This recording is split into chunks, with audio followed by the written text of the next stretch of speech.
Assessore Marco Pullo, una iniziativa sicuramente interessante qui a Villa Seta, in una zona particolarmente disagiata, diciamo che è fatta in collaborazione con l'associazione Al-Karub. Ecco, ma diceva lei nel suo intervento, sono previsti anche altri recuperi in questo senso?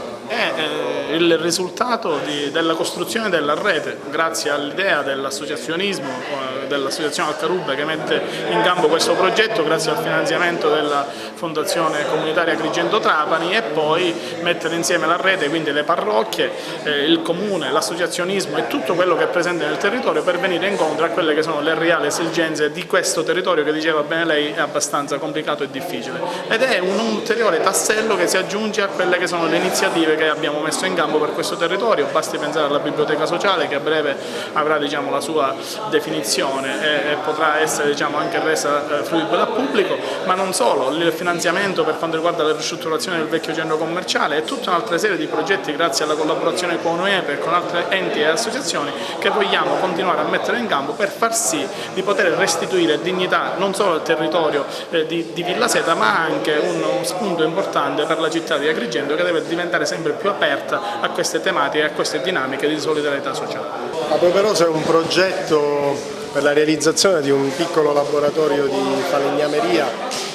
per supportare l'attività di apicoltura che la cooperativa Al-Karub sta portando avanti.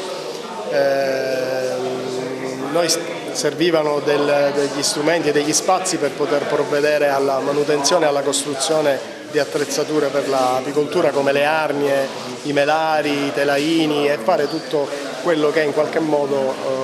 riguarda l'aspetto artigianale delle attrezzature che poi si utilizzano nella produzione di miele. L'obiettivo è quello di dare opportunità di lavoro ma anche di formazione, perché è uno spazio che vuole essere non solo utilizzato da noi per la nostra attività, ma aperto al territorio, che per noi è la cosa forse più importante, e quindi in maniera tale che si possano portare avanti anche progetti di formazione professionale, sempre con l'ausilio di professionisti, e quindi sviluppare anche delle competenze che poi possono essere spese nel mondo del lavoro. Chi vi lavora all'interno di questa struttura? Allora, per adesso siamo noi soci, nel frattempo noi, grazie a questo progetto e ad altre attività che stiamo svolgendo, abbiamo preso un ragazzo che sta facendo un percorso di apprendistato, che fa l'apicoltore, e che quindi di fatto poi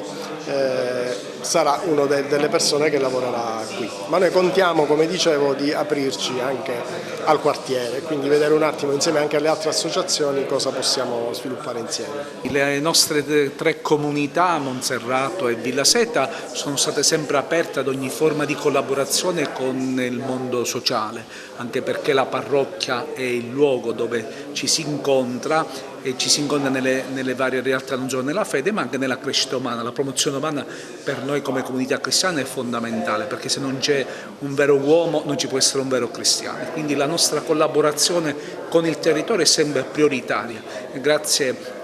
a questa realtà che nasce oggi e si avvia, noi siamo contenti, perché significa avere un'attenzione particolare per questo territorio abbastanza disagiato. Parliamo del vostro apporto a questa struttura molto importante in una zona tra l'altro particolare di Agrigento, che è quella di Villa Seta. Sì, noi abbiamo sempre creduto in tutte le attività che vengono svolte dagli enti del terzo settore e dal Comune, soprattutto a Villa Seta. È già da anni che affianchiamo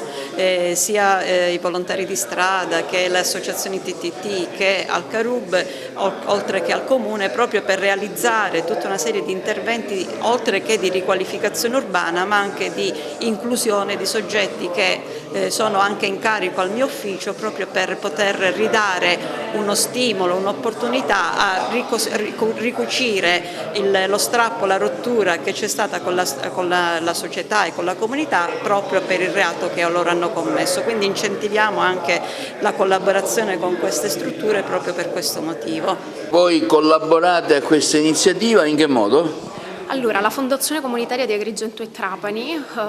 qualche anno fa ha pubblicato il bando Ripartenze Inclusive, che aveva il fine di supportare imprese socialmente responsabili, enti del terzo settore che realizzassero progetti inclusivi, appunto, che promuovessero la ripresa post-Covid, quindi con l'emergenza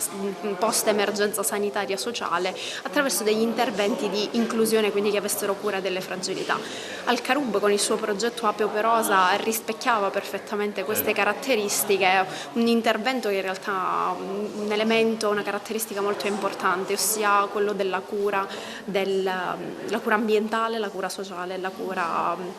anche appunto culturale, perché riprende appunto pratiche artigianali, cioè la cura dell'ambiente tramite appunto la tutela dell'ape nera sicula, e poi c'è soprattutto la cura sociale, quindi di cura rispetto alle fragilità delle persone.